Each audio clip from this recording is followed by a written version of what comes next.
Welcome to Big Apple Mountain Tower. I'm Mike Rusnak. I'm Everest Tall. In this video, we're going to talk about the full moon that's happening on February 1st, on or about February 1st, 2026. 5 short days from right now. Yes, So 5 short days late. from now. I know, we apologize. Sorry about that. Okay, wait. We're going to keep this simple. We're going to keep this video real simple. Thinking about Leo, what does Leo signify? It's warm, it's generous, it's jolly, it's loyal. It's creative. Fun-loving, hobbies, play, your heart chakra. Yes. Heartfelt courage. Yes. Right? Children, romance, expression. It's also and bossy. Being on the bandwagon. Yes. It's bossy. Yeah. It's pushy. It's the center of attention. It's narcissistic. It's explosive. Recalcitrant. Yeah. Recalcitrant. Yeah, negatively aspected. It could be a diva. Sure. A narcissist. Absolutely. Poisonous, toxic, right? So we're talking about what has been in the way of our heart chakra. Yeah. In our own sense of expression and creation and love. And this is a time in the world. In American culture. Yeah, like things look very different today than they did last week. Yeah. Neptune has moved into a cardinal sign, into cardinal Aries. So it's about initiation. Yes. Right? Initiation, this is the key word here. Now, but more importantly than Leo, it is an Aquarius season. We have Aquarius. You're funny with that? I think I'm funny with that. Funny with that. See what I told you about being bossy? Yeah. So it's Aquarius season. So the sun is in Aquarius. The sun, our ego, our powerhouse, our celestial powerhouse is in Aquarius. Aquarius is a revolutionary sign. It is about the people. It is a kind of cold, aloof energy that's a little in their head. Detached. A little detached. They're great advisors because they can be aloof, a little bit detached, a little bit cool-headed, a little scientific, looking at the facts. We have the stellium there, right? There's a big stellium happening. Pluto is at 3 degrees Aquarius. Mars is at 7 degrees. The Sun is at 13 degrees. Venus is at 19 degrees and Mercury is at 21 degrees. Right. All of these personal planets have recently crossed over Pluto, so they are charged with Plutonian energy. Pluto moves slowly. Mercury, Venus, Mars, the Sun moves faster. So they need to pass this Plutonian threshold. So they've all got this Pluto flavor to it. The scorpionic flavor. Right. Now Pluto, a little bit of darkness, a little bit of secrets revealed. Pluto is about power. Pluto is about rebirth. Pluto is about regeneration. So we have power, regeneration, rebirth with all these personal planets in Aquarius that's directly opposite our full moon. Our full moon is a full moon, a full emotional experience. It's the end of a cycle. We're kind of culminating. Things are coming to a head. The flower is opening, the blossom is happening, but it's all being colored by this crazy Aquarius stellium. Yeah, it's about how we exact our own expression, right? How we choose to create and to make music and to make love and to make joy and to be playful.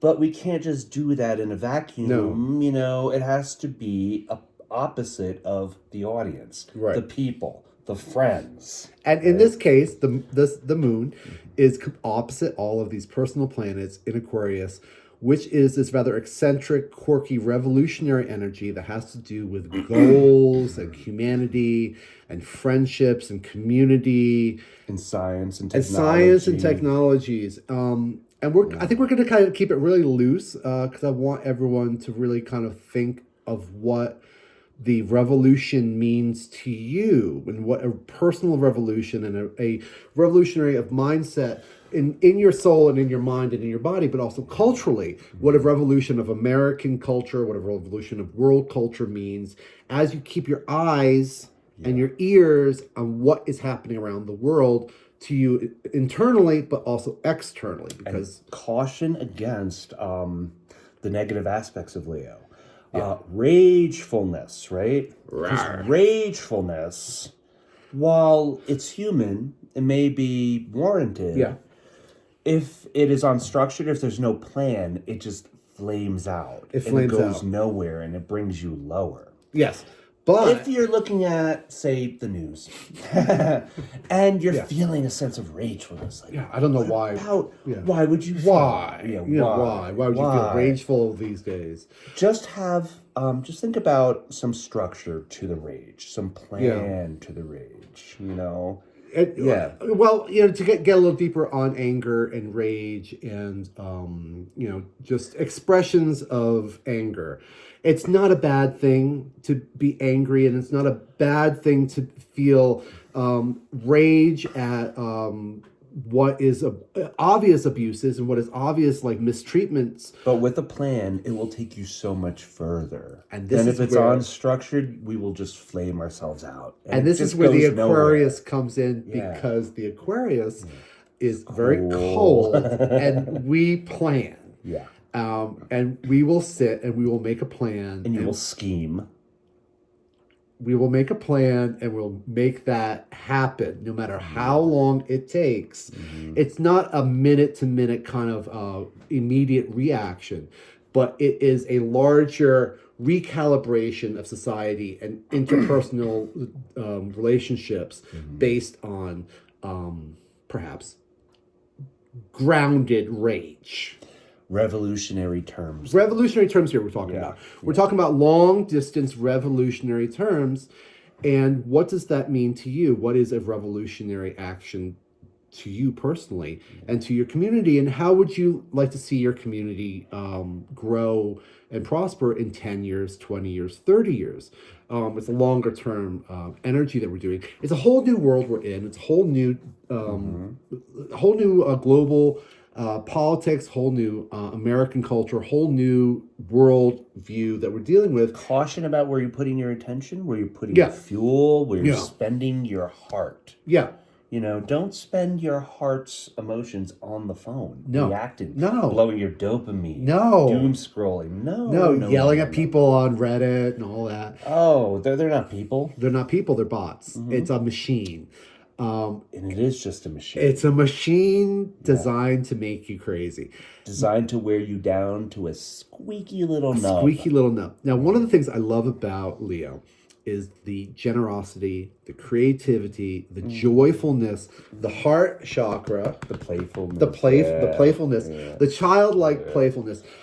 Leo rules not just children and joy itself, but hobbies and projects, and the projects that give you the joy. It's under childhood and child rearing, because the joy that you get from raising a child, the joy you get from like developing a hobby or developing something just for the sheer beauty of joy. The creation, to watch a life unfold. Yeah. Right? To watch a painting being made, to watch a song being written, to watch a poem being written, or just the experience. Or to make the most mind-bending love that you have ever experienced that goes wildly beyond what you've ever felt before. Yeah. And I'm talking about creative expressions in love, right? Love that wakes the dead. Yeah, we could do it. Love that wakes the damn dead out of their graves. They come down from the mountains and they say hello to you. You gotta be quiet. You gotta be quiet now. The dead are trying to sleep up the hill. Stop it. Yeah. You're waking us up. And you gotta say, no, I gotta go far outside of my boundaries. Make incredible love. If you can. If you have a partner, if you have a lover. But if you don't and you want that, think about that. Ask for that. They're out there. Or just make love with yourself. Make love with yourself. In a depth and an intimacy that's quite profound.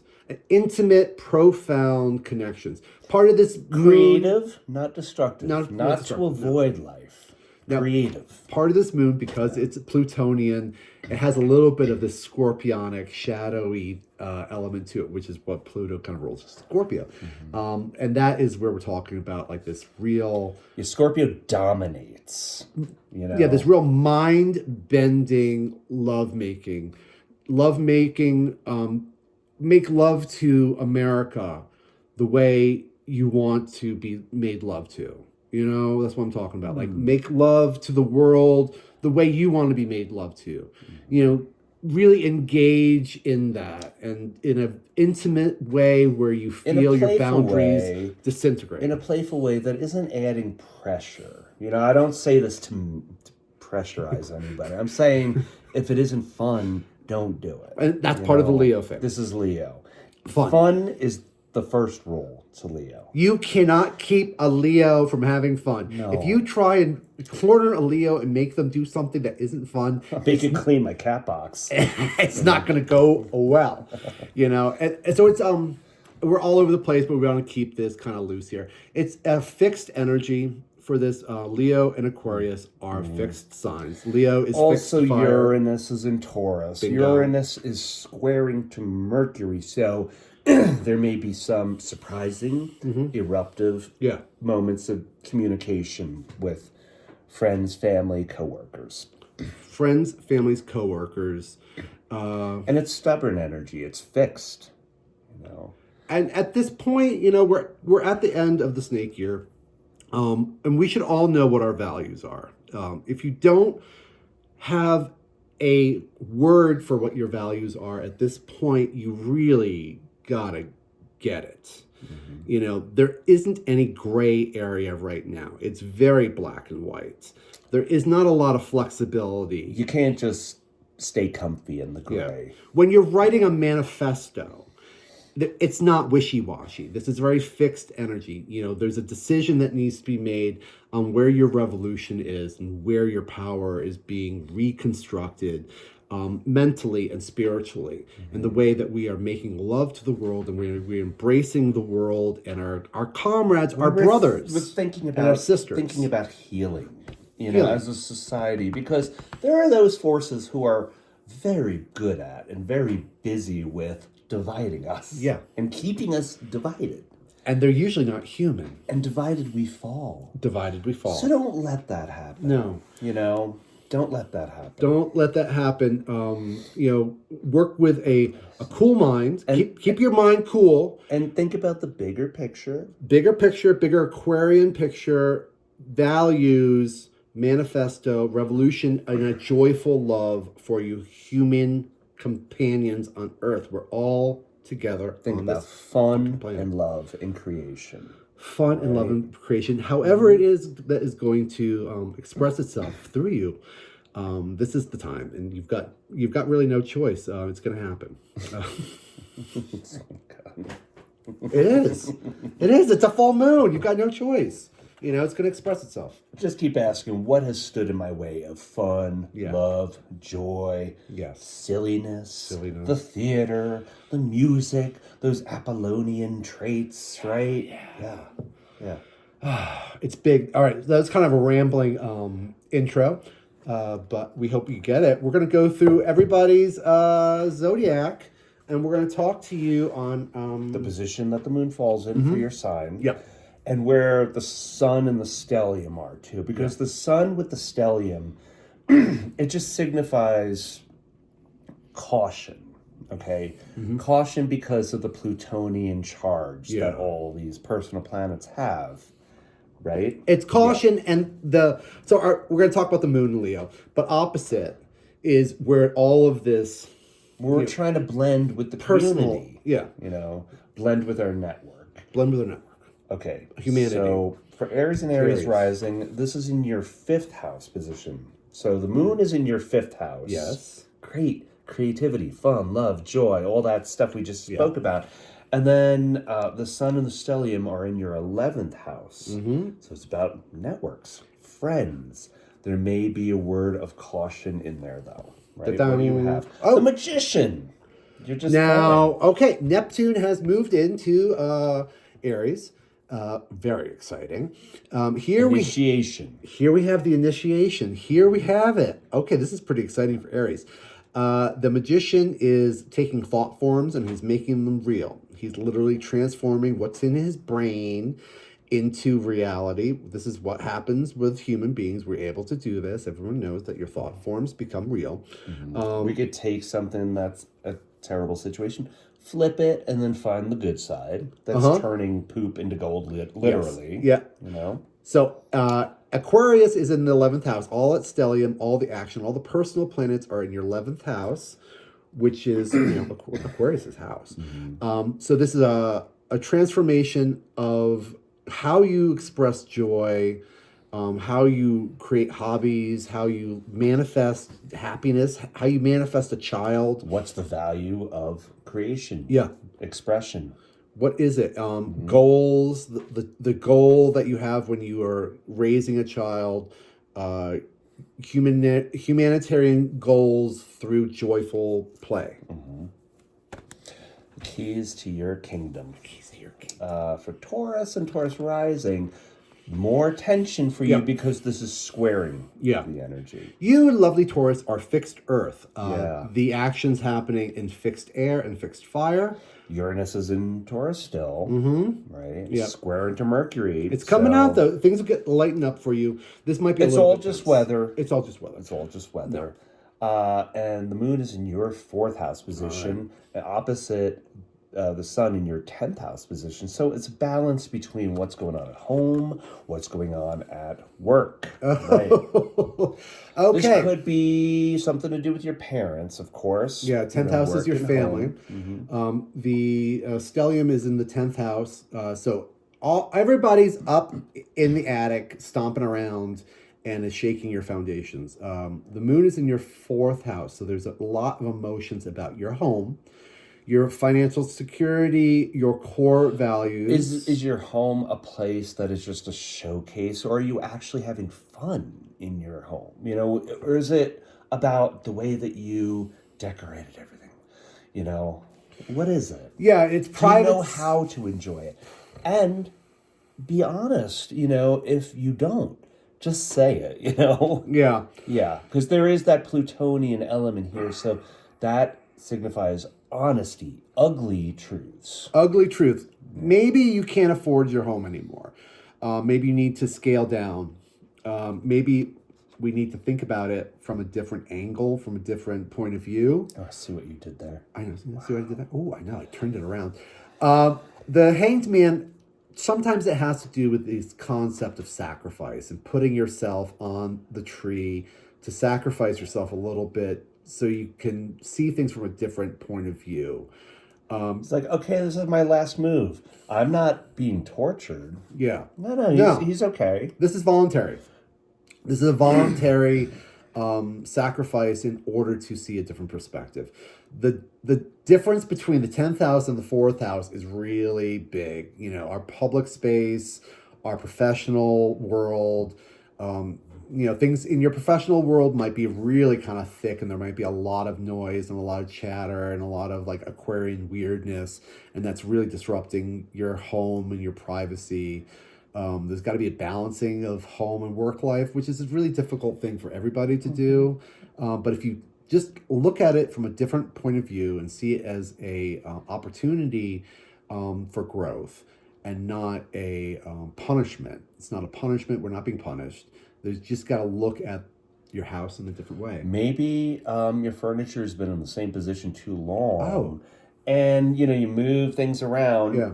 And it works on our brain. Yes. Because you see things in different spaces, in different light. Yeah. And then, right. Yeah.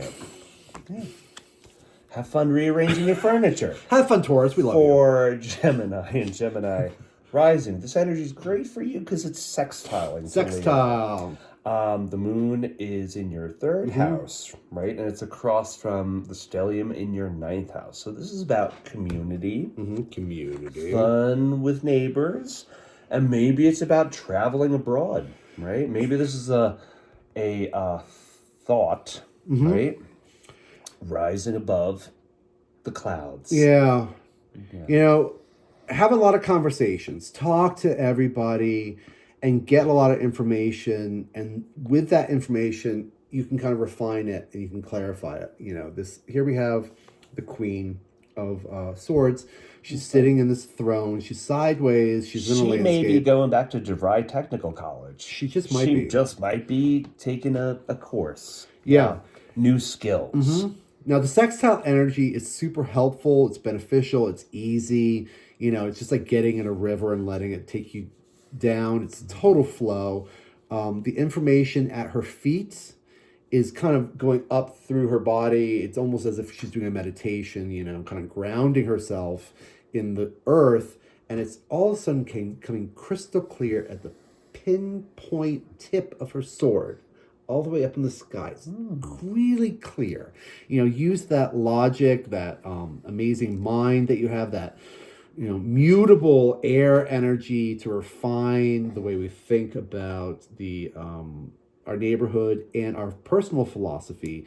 The Aquarius is in the ninth house, so there's a lot of action. It's about opening your ear in your community and letting that take you. Yeah. Yeah. Talk to your neighbors, talk to your friends, and see what maybe just something that's said in a passing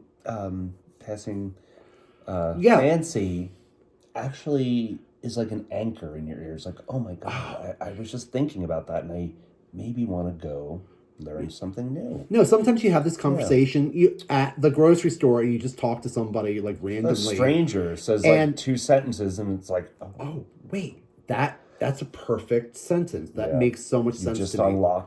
You just unlocked something in my heart. Thank you. For Cancer and Cancer rising, this is in your second house. Mm-hmm. The moon is in your second house of self-worth and your values. Mm-hmm. And it is opposite of the stellium in your 8th house. So this, 8th house, right? 8th house. Oh, right. So maybe, have you been too dependent on others' values? Have you been a part of their values? Or do you know who you are enough? Yeah. So this is interesting. This is a death card. This represents Pluto. This is also Scorpio. Rules the 8th house. So the 8th house is super prominent for you, Cancer, which has to do with all things scorpionic. The purification of toxicity, the other people's money. Mm-hmm. This could be where you're wrapped up in that. Yeah. Do you rely on other people's money and other people's values in order to center yourself?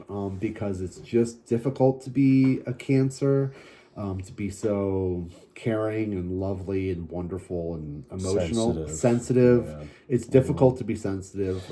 Because there's nowhere to discharge that after a while. It's like you're just accumulating, the feelings. When do I escape the feelings? And going back to anger and rage, how can you be a caring, loving person that's compassionate, but also have anger and have rage? And how do you express rage all through nurturing and through love? I just twist the heads of my dollies off. Bingo. How do we express that? How do we change this? And how do we totally close down that dead wood chapter? Going through the houses, it's like, don't let it complicate anything here, people. No. This is all about fun, love, creative expression, and our sovereignty. Yeah, where are we the king or queen of our own king or queendom? Right. Which is ultimately Leo is the good king. So if we take this idea of, perhaps I've been relying on too many people's value systems, antiquated ideas, and I'm just going to let that die away. I'm going to let this die away so I can care and nurture and be a happy person. Mm-hmm. Very good. For Leo and the rising, it's all about us. Well, it's also about Aquarius. It's all about no. Oh no, I'm sorry. Well, who has that opposition? Like Madonna has it, Kate Bush has it, the Aquarius and Leo, right? So you're nothing without your audience. So you're always like balancing and tempering and trying to say the words that have the most gravity. And doesn't the audience adore the performer? Sure does. I say they sure do. They sure do, Mike. They sure do adore you. So it's the first house is where the moon is for us, and it's across from the 7th house where the stellium is, shining but temperance through friends, right? So make sure you're listening enough to everybody else. Speak your truth and be very constructive with your own rage. Yeah, exactly. Here we have an image of somebody having enough emotions, having them processed. I don't need to learn this lesson again. I know. I can go upriver to the source now. They are not wasting their time anymore with these cups of waters, with these small glasses of emotions, but they are looking for the source of the river itself. That is very profound. This is happening during an eclipse. They are looking for the actual source of their emotional space and their love and how they care. No more Mountain Dew for me. No more Mountain Dew for you. Oh. We're finding that spiritual waters. I need more fire. I don't need this. Yeah. No. Yeah, your fire, your personal river is on fire. It's a river of lava. What, still? Yes, it still is, Mike. You're fucking amazing. So you've had enough. You've processed all of your relationships. You've gotten to a point where you're like, because it's the 7th house, this could be your partner saying, you, Leo, you need to go take a time out. Go have some alone time. You go find the source. You go up the hill. You go have a talk with yourself. You go talk with that grave on the hill. Yeah. It's nice though, because you've had enough. It's time to do a bit deeper dive into your own emotional space. Yeah, we're at the end of the snake year. Yep. So things are new. Neptune has moved into Aries. There's new cardinal power. Yes. That's freed up here for us. Cardinal power. So we're thinking about what to start. What to start? What are we building now? Uh-huh. What are we building for humanity? Where is our revolution? Where is it? Sometimes it's at the source of the river, at the source of our emotional point. If we can get to our core, the base of our heart, to the soul that is in our heart, that is the river. And that's where the revolution starts. At the soda distributor. It starts at the soda distributor. So Virgo and Virgo rising. This energy is the Leo moon is in your 12th house. So it's about what's going on behind the scenes and hidden spaces. It may be hospitals, it may be prisons, but hidden, alone time, quiet time, shadows. It's about being able to take a rest, to be alone for a while. And this is opposite your 6th house position. So it's about your routine. Day to day. 12th house is also deep spirituality. It's the dream world. It's meditation. Speaking to ghosts. Speaking to ghosts, having ghosts speak to you. Yeah. Like work will go on without you. You don't need to control everything. Yeah. You know, it's like, I know things will be coasting downhill without me. But this moon is a message for you to rest, to recover, so that you can work more efficiently. All right. This card is a little tricky. We have a farmer who is looking at his crop, and he sees that the crop might not be what it expected. What do you do when your day-to-day life and your work life isn't really what you wanted? It really isn't snapping your beans. It's not satisfying. You know, it's kind of on downhill track.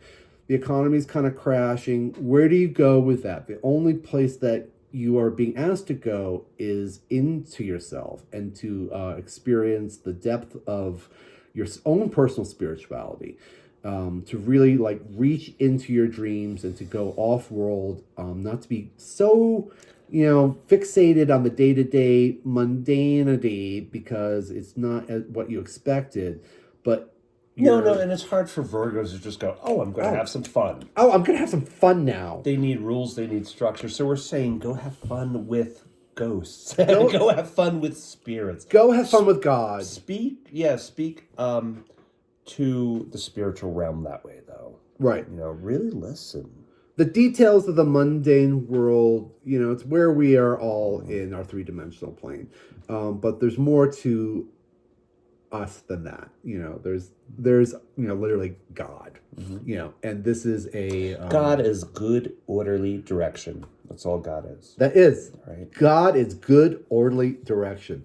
And here, perhaps something is going to be happening in your day-to-day routine that's causing some eccentric, clogging with that stellium in Aquarius. That quirky weirdness Don't is... look at me. No, I'm not looking at you. I'm looking at myself. Is, calling you into a meditation on what it all means. What does it mean now? Not 1930, not 1860, but 2026. What does it all mean? Mm-hmm. Yeah, it does no good to constantly compare what's happening in the present to the past. No. That's doing the present a total disservice. Yeah. It's That's like lazy thinking. Yeah, it's just too easy. Don't do that. No, it's lazy thinking. That's what it is. Yeah. No more of that. So, Libra and Libra rising. This is good because this is sextiling you. This moon is sextiling you. Yep. Very helpful. The moon is in your 11th house position, highlighting friends, goals, technology, the internet, and it's opposed to the stellium in your 5th house. Yeah. Boom. The moon. Interesting. Okay. The moon. Here we have a very complicated card. The moon. This is another eclipse energy card. We have these 2 towers. We have the domestic dog and the wild wolf. We have the crustacean. There is a bit of a warning against false friends and thinking binary. But sometimes friends, 11th house friends, can turn into lovers. Sure. So maybe this is like some confusion about where it's going, right? Yeah. Maybe. More romance, maybe. More romance. Now, the thing with the moon card is, if you can imagine walking in moonlight, in eclipse light, it's not clear where the path is. You really have to trust your intuition. You need to really trust your intuition. This is a warning against binary thinking. Which Libras can sometimes go, either it's this or it's that. Seesaw. And I'm the fulcrum point, and I don't have to be on either side. I'm just that. I can't make a decision because I'm weighing all these options equally, and all the options are equal, and the best action is a non-action, which is stagnation, which doesn't get us anywhere. If you choose not to decide, you still have made a choice. Yes. Right? Rush. Yes, rush. So there's a lot of warnings in this card, but it's really kind of focusing on intuition, to just trust the intuition and to trust the moment in time here. And if you are... It's like an eclipse. This moon may feel confusing. Right? It's just whether it does pass, but it signifies your 11th house and your 5th house. Right. Friendships, networks. Work goals. Work goals. Yeah, and the public. What's fun for me? What is fun What's for creative for me? Maybe it's hard. This is a hard thing to balance, which is the moon. It's kind of this is a hard thing to balance for me. I can't really balance my fun with my responsibilities to my community because I want everything to be equal and everything to be even, everyone to be treated fairly. That doesn't happen in real life. We got to pick it up. All right. I know we're really going a little slow here. All right. Okay. Scorpio rising. More tension for you because you're a fixed sign. That's okay. It's okay. That's okay. And you are opposite Uranus and Taurus, right? Yep. Yeah. This moon is in your 10th house. 10th house. And it's across from your 4th house stellium, from the stellium in your 4th house. So it's about your needs at work versus what's going on at home and finding some balance. Maybe at work there's too many cooks in the kitchen. Yeah. Maybe at home there's too many cooks in the kitchen. It's a circular argument. This is a very young energy about passionate arguments. Here we have 5 youths. These are youthful information. They are all playing a game with their wands. They're playing with their sticks, their plans, their passions. Nobody's getting anywhere. This lesson, the number 5 is about the Hierophant. These are lessons that if you don't learn the first time, you're going to have to learn them over and over and over again. Is there something that's happening with your personal life at home and your work life that seems like the same story again and again and again? But apart from that, where's your joy? Where's the joy? Apart from all this and the houses, where's your joy? right? Is your joy in making fights and stirring the pot and kind of winding people up like tops and watching them go? No. That's not going to help humanity. That's not going to help the community.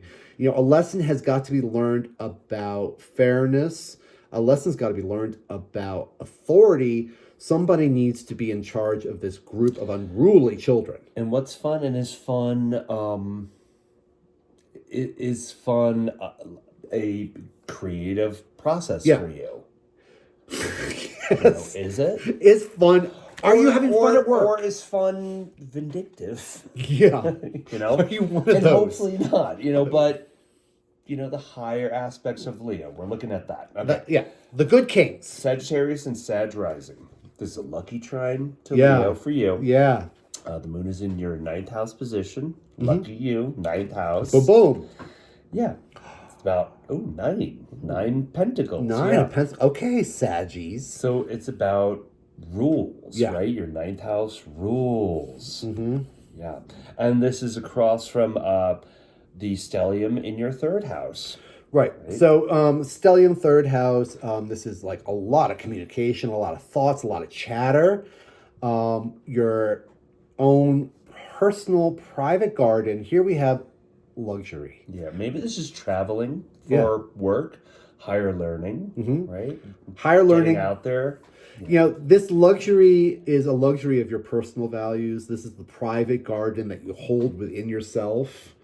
And the goddess that is within all of us that grows our personal garden. Yeah, it's your life's plan, the faith that you have in yourself. Yeah, the faith that you have in yourself, and the faith that you have that things are going to proceed in this real wonderful way. If you notice, her robes are real big and floppy. It's the idea that she's going to grow into it. She's got a little bird on her hand, her falcon that she's going to send out into the world. So this is your personal space inside of your heart, and the falcon is your intelligence that goes out into the world and gives you more information. This is a fabulous card for you. Beautiful. For Capricorn rising, Capricorn moon. This moon is in your 8th house, so it's about transformation. It's about bonding through sex. Yeah. Right? And it's opposite the stellium in your 2nd house. So the 2nd house is Taurus. Yeah. And this is about caution in your values. Here we got that 2nd house again. Something is a weighted burden. This is a cycle that's ending. It's been heavy. We really want to get these sticks to town. This fellow is carrying this pile of wood into town, maybe to sell it. Maybe that's the sex partners. Yeah, this is all the sex partners. my 10 partners. He's got a pile of faggots that he's bringing into town. So perhaps there's too much in our 8th house. Perhaps you need to trim some people. Yeah, perhaps you've got to trim some of this toxic plans, these toxic strategies. I can't deal with all of their energies anymore. I need to take a break. Yeah, I need to drop them down. this. I can't quit you, so I need to put you down for a while. Yeah, the burden of the 8th house. This is also 8th house is also other people's money. Not just other people's money and the occult, but other people's plans, other people's plans for you. You are a real hard worker, trustworthy. People really rely on you. This might be the reliance that other people have on you, and you need to It's like drop a treadmill that you just can't stay I on. can't take care of everybody. I can't keep doing this. I can't work for everybody in my house. Is this the thanks that I get for being such an amazing worker? Yeah, is this the thanks I get for being like top dad? Like you're transforming me, but you're breaking my back. You need to transform the situation. Yeah. Give everybody a little, timeout. Aquarius rising. This energy is in your 7th house position. Is about your relationships. Yes. And it is opposed to your yourself. First house. Yourself. Yeah. So it's Aquarius season. I'm just going to be personal here. I'm an Aquarius, and I've got a stellium in Aquarius, and I'm feeling not so bad these days. And it's an emotional space here. Now, relationships. Here we have the cup of emotions. The soul, the cradle of the soul. Here we have, the rivers that come out of the soul, that feed the ocean. We have relationships in our lives, Aquarius, that we have, and we have to kind of...